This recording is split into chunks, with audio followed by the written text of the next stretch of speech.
Good morning, Jamal. Good morning, Peter. Good. Let's just see. We can't see who's who's listening to us, but assume that sitting comfortably. I think we'll begin. So this is one in the series of the Now and the Next with the TP group. And we are going to focus today on Jamal Azil, who I've met over the last couple of days. And I'm really thrilled that we're focusing on this because it's a great, great story. The category we're talking about represents Fmcg hospitality because it's the coffee industry, but it's also an Fmcg brand, et cetera, but that will all come. Now, Jamal, you started life in your career as a commodity broker. You've since launched Change Please, which has won more awards than Ollie Bishop at TP Group only just, tipped by winning the Queen's Award for Enterprise recently. So I'm looking forward to going on this journey with you, and I'm sure everyone listening will be too. But in my research, it started in a rocking chair. What was all that about? Where were you? And talk us through that little moment of, as we say in these days, pivoting literally on a rocking chair from leaving the grimy world of a commodity broking into something new. Yeah, so, as you can imagine, working as a commodity broker isn't the most fulfilling, soul-satisfying job you can imagine. But it's what, I, as a child of immigrants, refugees from Cyprus, felt was my way of showing that I was successful, making money, earning money, and that was a sign of success. But then at the age of 29, I started to realize that it was just a false reality. And it was something that, I was living in this kind of bubble, this matrix. And my partner worked for the NHS. She took a bit of a gap year traveling around different parts of the world. And I joined her in Vietnam, one of the stops. And we were on this 18-hour bus journey going from Ho Chi Minh City up through the center of Vietnam. It was 2:00 in the morning. Everyone on the bus was asleep. I think there was 1 or 2 seats left on the bus. And one was next to mine. And this American traveler got on the bus at 2:00. Sat next to me, full of beans, full of life, really chirpy. I pretended to be asleep. I didn't want to make any conversation. We got chatting and, he said to me, Jamal, if you're not happy with your job, with your life, you should do the rocking chair test, which is to imagine sitting in your rocking chair at the age of 90, looking back on your life, thinking, what have you achieved? What's your legacy on the world? Have you left the world in a better place? And who's going to remember you? So those 4 questions. And I remember thinking, blimey, I'm pretty much a bad person. Like my whole life has just been focused on me and money and assets and houses and that kind of thing. And if this bus crashed now, then realistically, who would give a crap? Who would really care? Apart from my parents, my partner. Well, she was on the bus as well, so she wouldn't be in a good situation. But my bank manager and my insurance broker. That's the only real people I can think about that would really be fussed. And that was one of the worst feelings I've ever had, and since or before that. And that was I went from being asleep to being bolt awake, questioning my life and who I was. And then a couple of weeks later, we were still in Vietnam. I went to a place called Hoi An, which is a really beautiful town, a Japanese colonial town in Vietnam. And in that town, there's a kind of a silent tea house, which was set up by deaf and mute ladies who didn't have any other opportunity in their village, in their town, came together, created this really stunning space. And I remember sitting in that space where you had to order your tea through sign language or through a stamp, which taught you how to say thank you or to communicate with them. So you're in their space, an amazing product, hundreds of tourists, and it was silent. And all you could hear in that space was the running water of the Japanese garden in the middle. And I just thought, wow, you could do business and good at the same time. You can really make a difference to the world that we live in, but we can still tap into this capitalist system that's amazing for innovation, growth, opportunity, but do good. And I know it sounds stupid now, but 5-6 years ago, it was just a complete revelation to me. And I left and I said, right, I'm going to set up a silent tea house in Clapham. And then I sharply realized I don't really like tea. I hate Clapham. I don't really like Silence. So this isn't going to fail. It's a doomed business. But I used to invest in properties. I used to rent my properties to people that were homeless through councils on things called private sector leasing schemes. So the councils guaranteed the rent.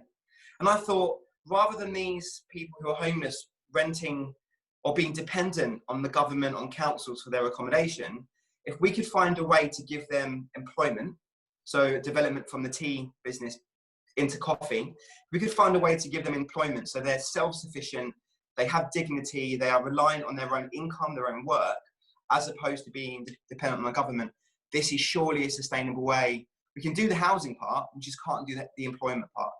So yeah, came back to London, saw a homeless person at Paddington with a sign up saying "change please," asking for money.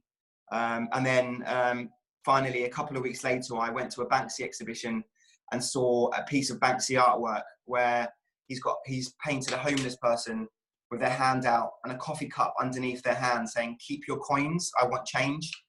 And I like a good pun, so that was it. I decided to call it "Change Please" and handed my notice in a couple of weeks later at the organisation I was working for, and set up "Change Please." That's my life in 3 minutes. Well, that's great. That's great. And let's go straight to the end about where we are now, and then we'll start to fill in some of the stories in the middle. So tell us about where the business is today. Yeah, well, where the business was 3 months ago was in a phenomenal place. We've got 3 key areas to our organisation. We have the high street retail, so that's coffee units in tube stations on the high street, coffee vans, markets, up and down the country. We've got 47 sites. Then another area is selling FMCG coffee into supermarkets like Sainsburys, and also we sell a lot into contract catering. So we provide the coffee for places like UBS, Barclays, into their into their businesses, into their organisations, supplying coffee to their employees, but also to organisations like Virgin Atlantic, David Lloyd Gyms, Virgin Trains, now Avanti. So where organisations were buying coffee, they were buying our coffee, and we were converting organisations very, very quickly. And then coronavirus kicked in, and we were on, whilst we were having the best year that we could ever imagined, and our sales literally went down to zero.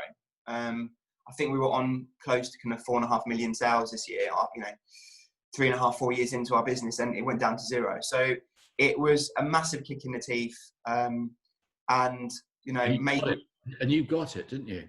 Yeah, I got it pretty early on, actually, like a week before lockdown, and then a week into lockdown.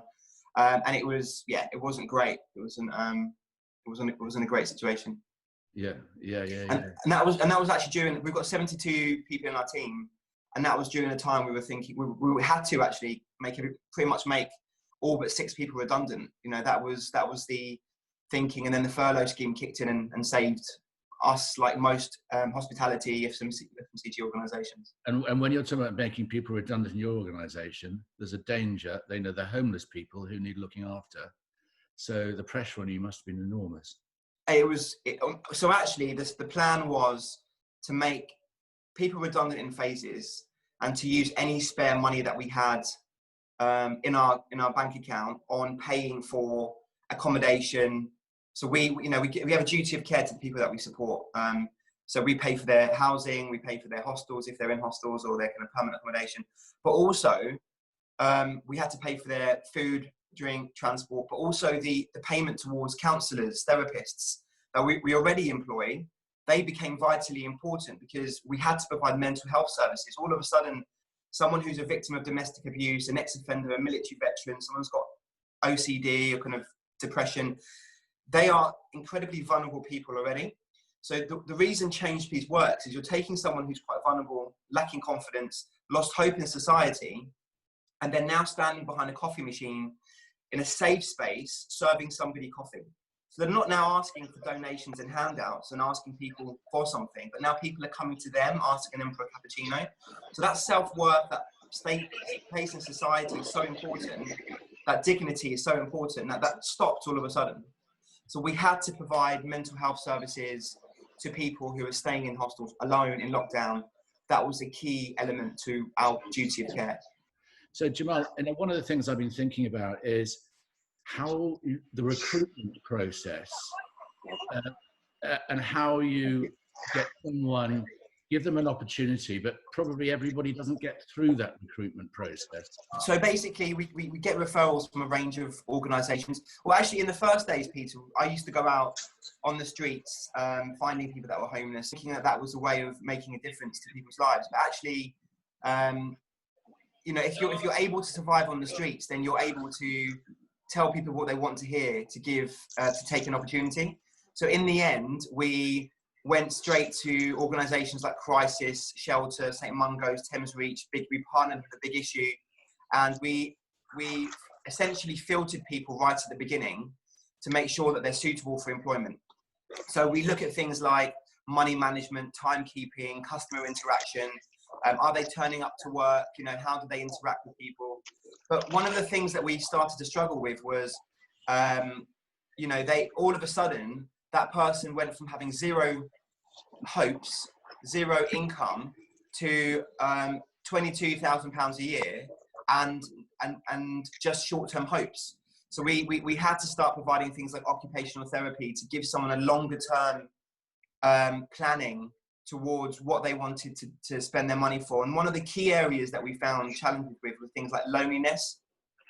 You might have a home, you might have a job, but you don't have a societal or community that you're connected into to kind of to spend your time around. And that was one of the biggest challenges that we found. So really filtering people out from the beginning. And at that early stage, only around 40% of people make it through. Okay, wow. And now let's move to the product, the coffee, and how you have sourced your coffee and then use blockchain to make the process of sourcing absolutely as efficient and as true to your ethics as you could. Yeah, so when we first started, I set up the first social business I set up was one called Old Spike Roastery. I'd actually set that up before Change Please. It's where I am now. It's our coffee roasting business. And the reason behind that is we wanted to support people directly at origin. So not just buy coffee from somebody else and then have our impact from that point onwards, but directly support people who were manufacturing the coffee and who were growing the coffee, sorry.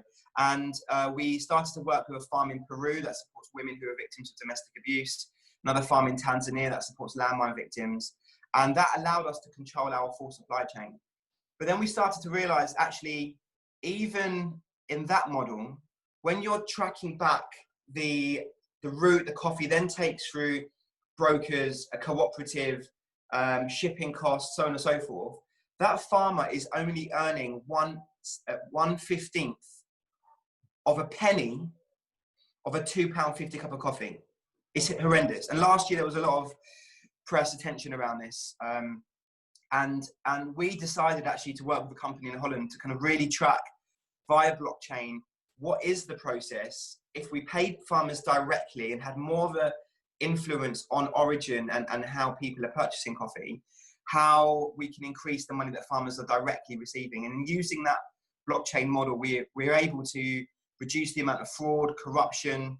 We can even track the pollution trail from farm directly to our cups. We can have an iPad on our counters saying this is where the beans have come from, this is how much that farmer has earned. But even in that channel, Peter, doing that model, a farmer's still only earning 1 penny out of a £2.50 cup of coffee. So it's far better, but it's still horrendous. But there's transparency. And I think talking about there's only one other organisation that we've seen doing that and starting to do this, and that's Unilever. And I think with coronavirus and the situation that we're in, loads of things have been fast-tracked and sped up. And I know that's one of the areas that we're going to speak about. But supply chain and transparency of supply chain, and farm to fork and bean to grounds in our case, not just cup, is going to be that kind of currency of the future. It's going to be how brands stand out. And I think this is one of the ways that using blockchain and full transparency is a way that that's going to happen. Yeah. And then moving on to, actually, before we do, you've now created an FMCG brand. You've got a beautiful packaging and selling it in Sainsburys, Tesco, wherever. That was another big leap. Just how did that happen, and tell us how that's going. Yeah, so it's actually not going great because well, it happened because we wanted to have another channel. We were very London centric. We were focusing on supplying coffee into high street stores, mostly in London. And then we started to have messages and emails from people in Manchester, Birmingham, Edinburgh contacting us saying, well, this is phenomenal, but how do we get a change, please, in our region? And at the time, 4 or 5 years ago, we didn't have the ability to do that. So we worked with Sainsburys, we launched the product, and initially the sales were absolutely fantastic. Over the years, though, they've waned, they've reduced, purely because on the packaging, the big focus is around the social impact. It's around, on the top left-hand corner, it's got the Big Issue logo. It's got 100% of profits helping the homeless, a big picture of somebody that's homeless. 90% of the messaging is around homelessness, and 5% is around the quality and the taste of the product. So we realized that quite late on, and actually we're about to relaunch the packaging to tell the story about how amazing the coffee is. It's the only coffee in Sainsbury's that's got to take them, that has won a Great Taste Award in last year and the year's previous rounds. And the coffee tastes great, so we want to tell that story. And actually that's one of the biggest issues around social enterprise and social business.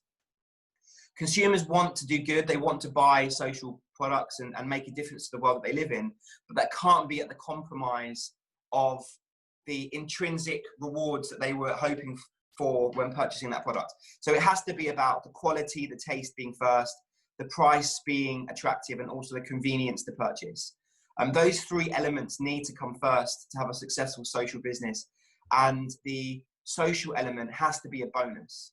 And when we first launched, my focus was always around the social impact first, and aren't we doing good? And people will, there's going to be queues, outside the door getting into Sainsbury's, with people we're going to run out, and it just isn't the way. People want to do good, but it can't be at a compromise. And actually, sorry to go off topic a little bit, but one of the biggest challenges that we face as well is we're already at a disadvantage, because consumers feel, I feel that there's a preconception that consumers feel there's going to be a disadvantage in quality of product. There has to be a compromise if you're buying social. So you can't focus on everything. You can't have the best coffee and the best price and the best impact. So there's going to be a compromise. So, that's why now we're showing no compromise and just making it about the quality and making the social impact a bonus. So we overcome those preconceptions or those preconceived ideas.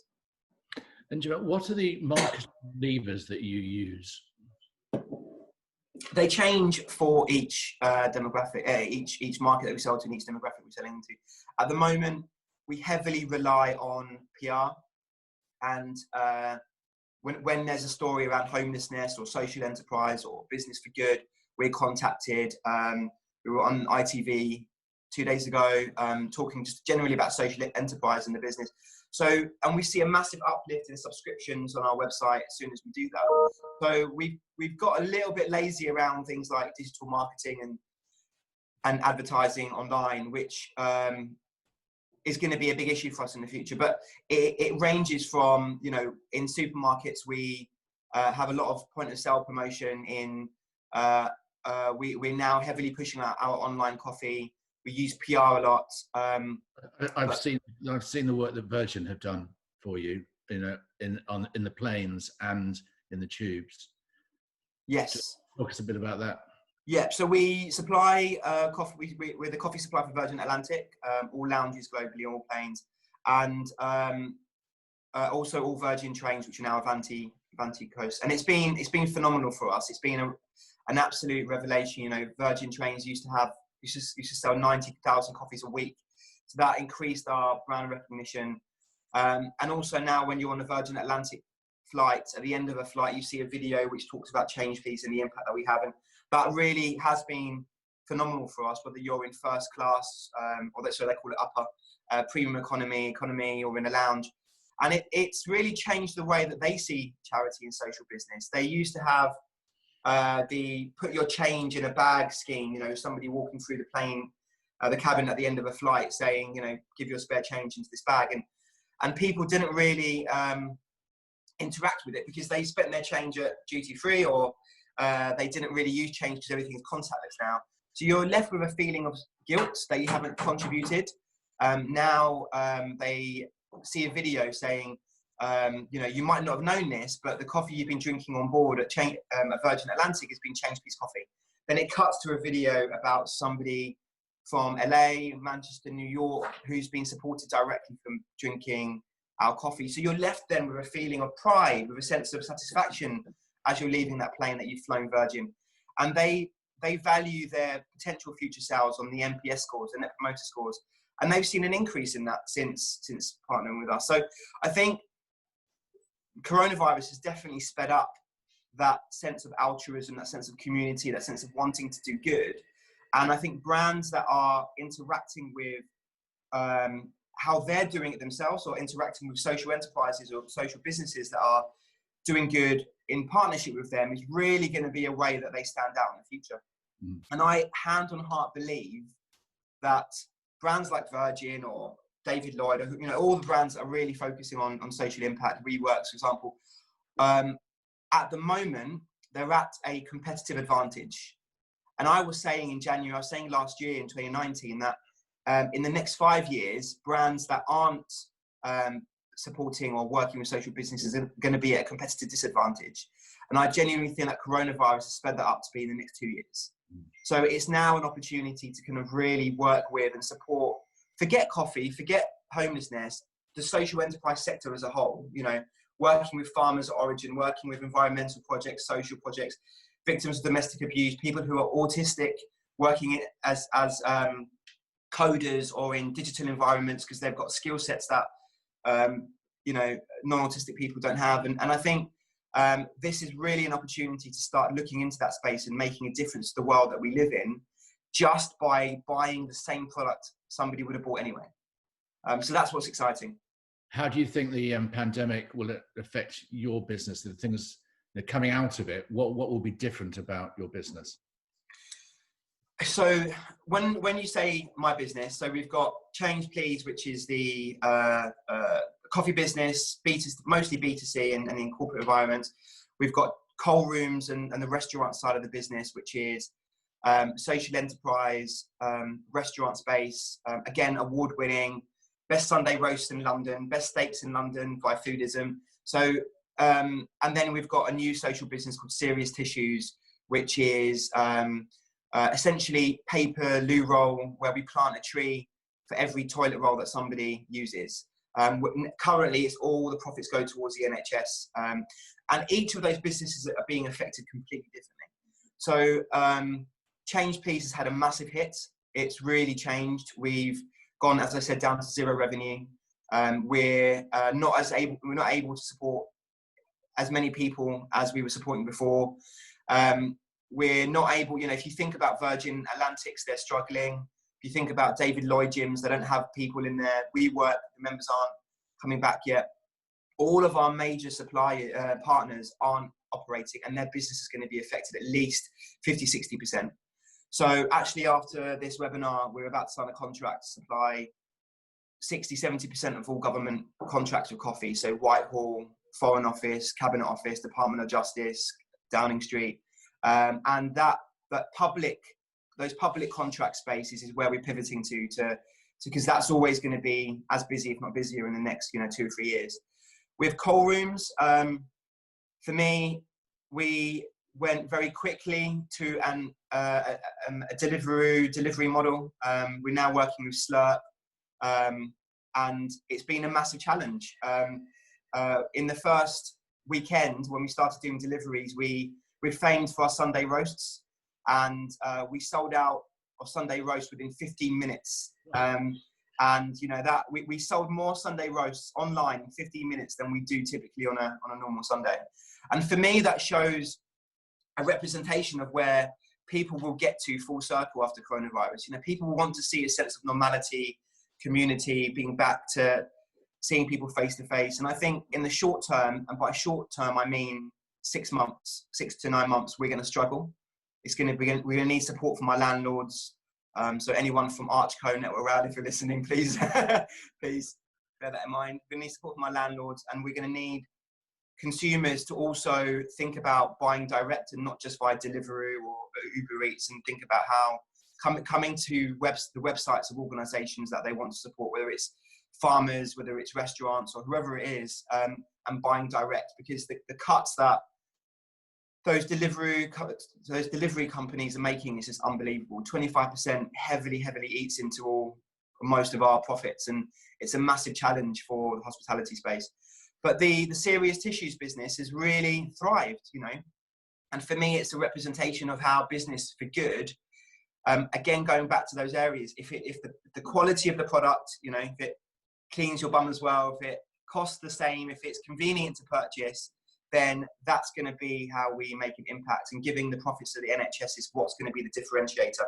And their business at serioustissues.com has absolutely thrived, and we sell it into offices and home usage, and that's something that we launched as a result of coronavirus quicker, and it's absolutely doing phenomenally well. So the digital space is something which we're having to adopt very quickly, and we, as I said earlier, we really we got lazy by relying on PR so much.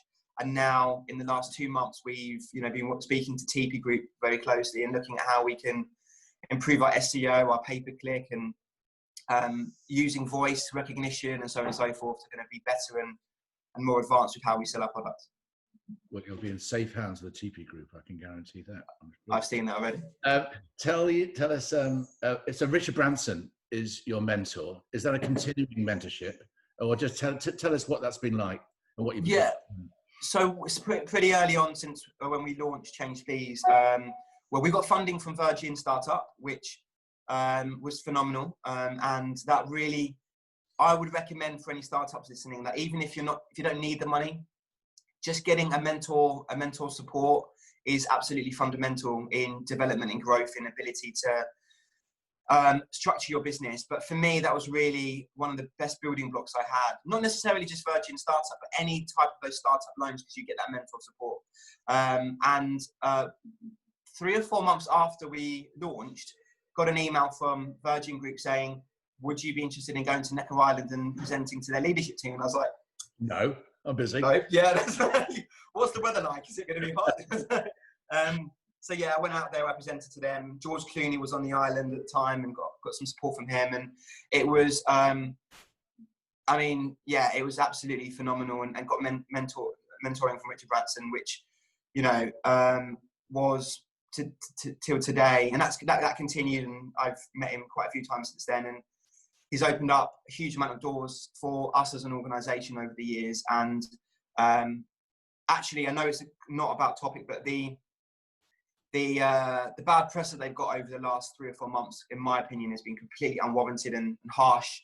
And they're not asking for anything more than what BA or anyone else is asking for, which is, but anyway, it's another topic. But Virgin have been phenomenal for organisations like us, and that support and guidance and direction for me has been one of the ways that I've, as an individual, developed and grown, and learned how to be a CEO, because anyone that started up a business realizes that you have to learn very quickly how to be a CEO, and the skill sets of one, entrepreneurial, and two, of being a CEO, are completely different. And having mentors like that around really helps you to kind of fast track that experience. So yeah, that experience has been phenomenal for me and the company generally. And what does the business look like in 3 years' time? It's going to be, it's definitely going to have much more of a digital focus. And I should have been saying that anyway in the last 2 years, but I just don't think companies who are online, who are not focusing predominantly online, are going to even survive. It's going to be Amazon focused. It's going to be voice focused. It's going to be trying to, there's all the technology now about your fridge or your shelf at home, reordering your coffee or your ketchup when it gets down to a certain point, and connecting with your online Amazon account or Alexa is going to be fast tracked, So from my perspective, the brands that are now telling stories and creating an online narrative will win that market share, because when your fridge is reordering your milk, it's going to keep reordering the same product. So the habitual product that is used to purchasing will continue to be purchased. So unless you intervene and start changing the product that it's already pre-choosing, Alexa's going to be purchasing the same products. So what we want to do now is create that tribe, create that network, create the algorithms that, I'm trying to sound clever here, but the algorithms that put you towards the top of the search engine when you're going onto Amazon or wherever to be the first that they choose, but then also telling the stories of the people that we help and how we help them, and just by buying one coffee, who it's going to directly benefit, not just from the homeless person that you just helped, but the people of origin or the level of pollution that buying from us is going to reduce. If we can tell those stories better than our competitors, that's what's going to get us towards that Alexa ordering us instead of one of our competitors as quickly as possible. So I think that's where we have to develop and move to quicker. I'm a huge fan of Elon Musk, you know, what he's done at PayPal, at Tesla, SpaceX, Boring, but one of the businesses that he's fast tracking is Neuralink, and you know what for Elon Musk's invest in or develops or starts is really a barometer for me of the future of where we're moving in. And Neuralink is essentially a fast tracked interface directly into somebody's brain. So it kind of cuts a hole into somebody's brain and has a neural network that has direct access into technology, into AI. But it's starting off just for people who are suffering from brain injuries, and then it's developing into connecting into our phones or directly into the internet. And he's saying that coronavirus is essentially fast tracking how quickly Neuralink will become important into what we're doing. That might be 20 years time, it might be 10 years time, but starting and developing now in the next 3 years, that brand awareness, that tribe, that community who believe in us and are connected into us is essentially for me going to be how we survive in the next 2 or 3 years. And coming back down to planet Earth, what about your global reach? I know that you've been building the business well outside the UK. Let's just touch on that. So the UK market is how we started, and we support people all across the UK who are homeless, and in all categories, whether someone's a victim of domestic abuse, ex-offender, military veteran, doesn't really matter. In Paris, where we opened 2 weeks ago, we're supporting people who are just between the ages of 18 to 29, who are homeless, typically refugees. In Australia, we work with people who are 16 to 24, who are Aboriginal mostly. And then in the US, where we were meant to be opening in the next month, which has now been delayed till probably end of this year, early next year, we focus just on women and children who are homeless. And that growth for me, that speed, has been one of the reasons I set up Change Please. You know, whether you're in LA or Seattle or San Francisco, we all walk past people in the streets that are homeless, and we all have the same emotion. It's that sense of not knowing what to do, a little bit of guilt, a little bit of actually, it might be someone else's problem. I don't know what to do. I'm going to keep walking. And they might spend it on drugs and alcohol, all those labels which society and we put on not just homelessness, but things generally to make it easier for us to focus on the things that we really need to focus on. When there's so many conflicting things vying for our attention. I see all over the world in the homeless people that I speak to. And one of the biggest focuses for Change Please is not just about the individual people that we help, but about our tribe and the community that we work, that are our customers, helping them to change perceptions around homelessness. So to change those labels, to change that stigma, so they see people who are homeless in a different way. And that for me will have a bigger impact on an international basis if we can be advocates for that movement to make change globally than just the people that we directly support.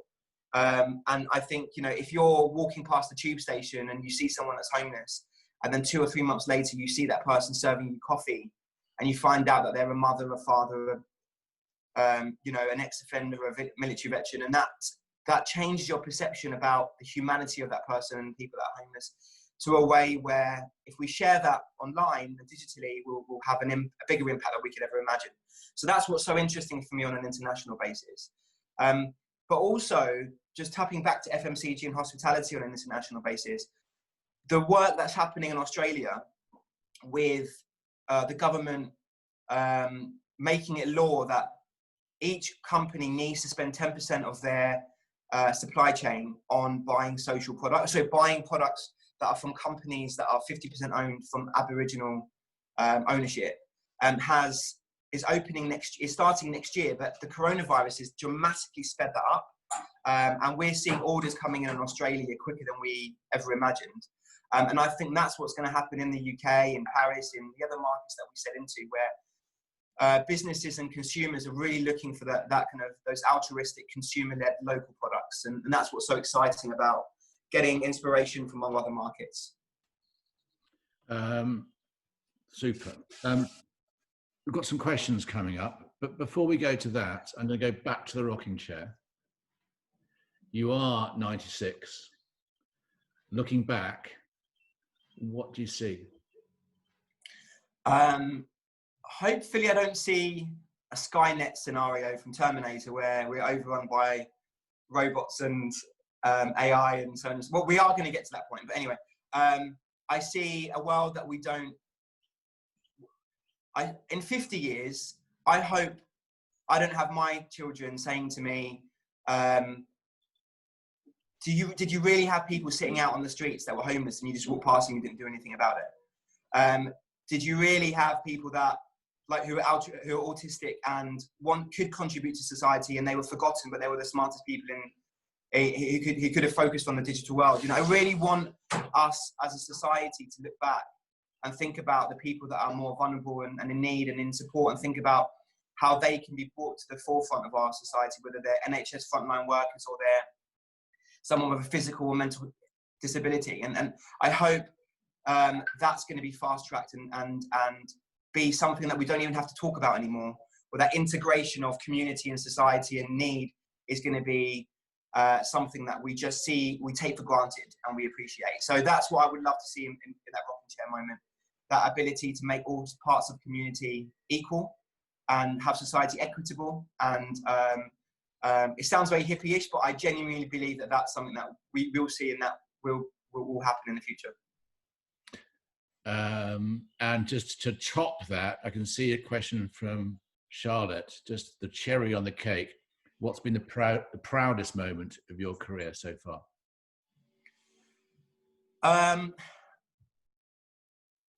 One of the, I won't go into the full story, but one of the people that we helped, his name was Dan. He was an executive chef. He moved over from the US, came to the UK.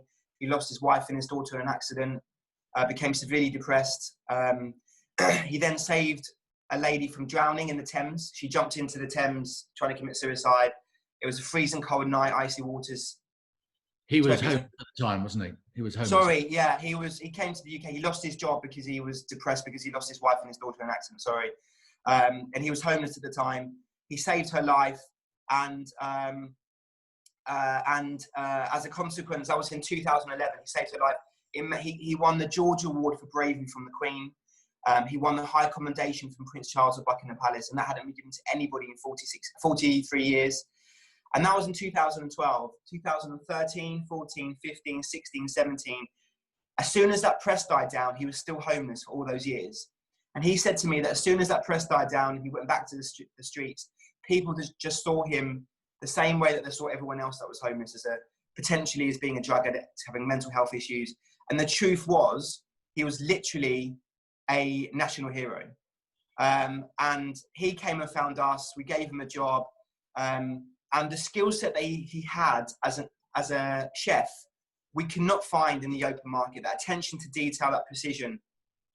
In the end, we got him training. He went back to being a chef, and that, for me, from a personal perspective, was when I realised, actually, crap, this is actually making a serious difference to people's lives. This isn't just a an idea that it had in Vietnam, 4 or 5 years ago. This is dramatically impacting people's lives. And from a personal perspective, that was something that was really pertinent.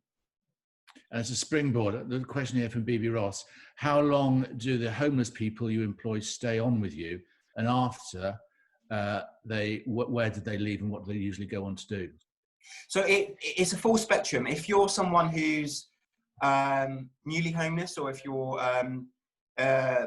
don't need a huge amount of support, we can turn somebody around within a month. And that's mostly about skills. It's about confidence. It's standing behind a coffee machine, as I said earlier, and rebuilding that confidence.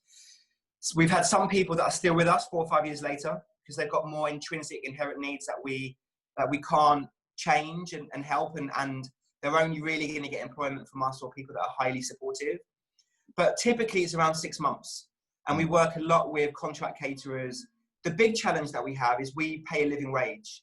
And, the high street chains don't pay a living wage. They pay a minimum wage. So no one in their right mind is going to earn £3 per hour less working for someone else. So what we have to find living wage employers, and we do that through big contract caterers like Sodexo's, Compasses, Interserves, and that's how we move people on. That's typically around 6 months later.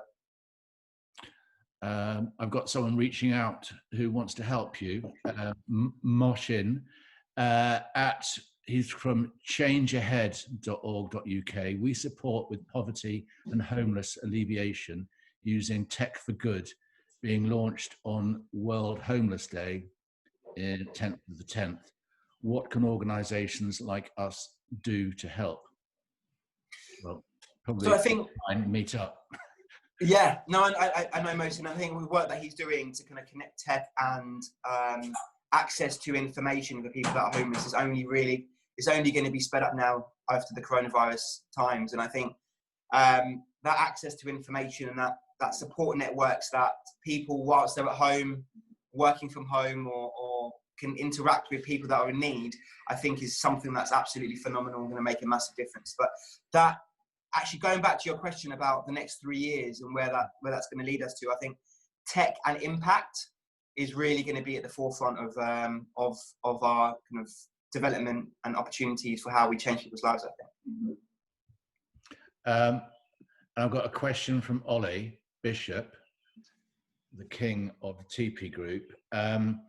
Everything you've done sounds amazing, and it does. I'm sure everyone who's listening is, I'm going to use the word, and I know how to wind you up now. It's very laudable. I hate that word, laudable. I'm telling you, people in 5 years will not be saying the word laudable. They'll just be saying it's business that's normal business. So don't use that word around. Is there anything you regret or would have done or approached differently? Yeah, from a business perspective, not starting with enough money. And, we're all taught that you should start with a minimum viable product and a lean business and so on and so on. And I think that's great up to a certain point, but we could have helped more people and grown quicker and made a bigger impact if we had more confidence and started to raise money at an earlier stage. I also partly regret being, and I haven't actually said this before, being 100% not for profit, because going back to that point around raising investment, raising funds, we could have grown internationally far quicker and done more good. And from my perspective, I wish I got a bit more support from that support I was saying from mentors about being a CEO and not kind of just struggling, doing as much as I could have done, as much as I was doing, as an entrepreneur, and trying to bring more people in around me who had the skill sets I needed to grow.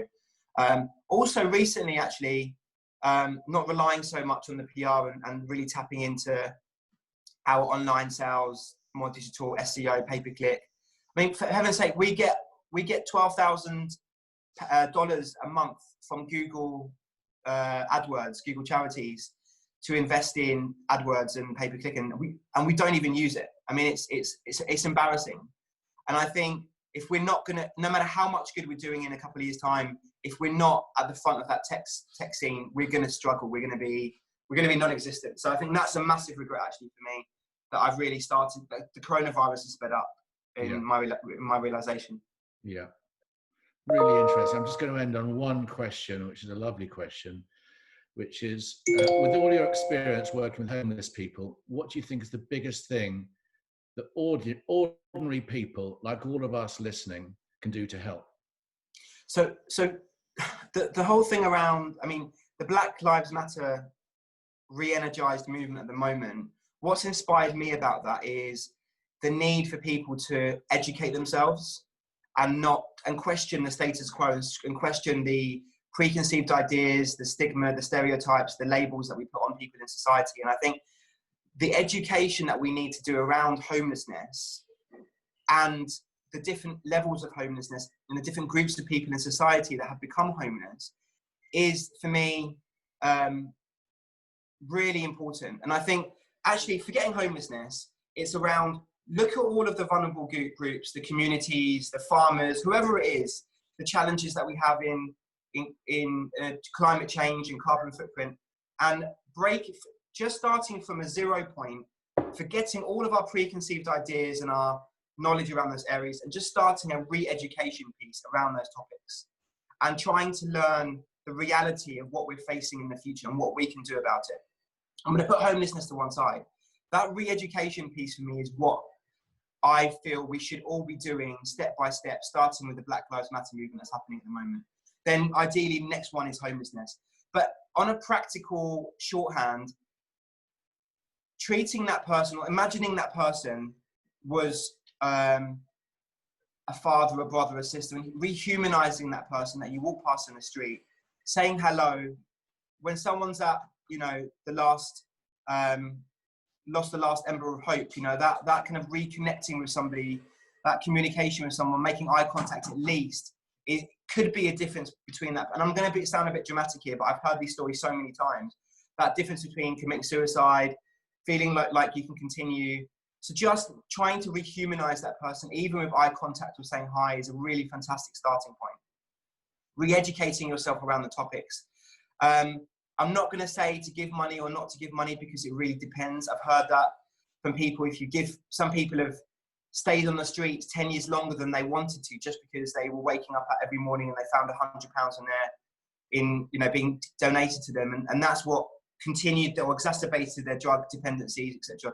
So taking it person by person to give money, but also working with companies like ChangePeas or Tech for Good and whoever else exists, to kind of see how can we integrate people who are disadvantaged or with special needs into our workplaces.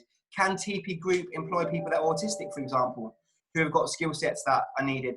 But starting from zero and thinking about how we can web in impact into all of our lives, whether it's business, our consumer lives, and how we interact with people on a daily basis. So there's not one clear answer, but it starts with education and breaking down that stigma, I think.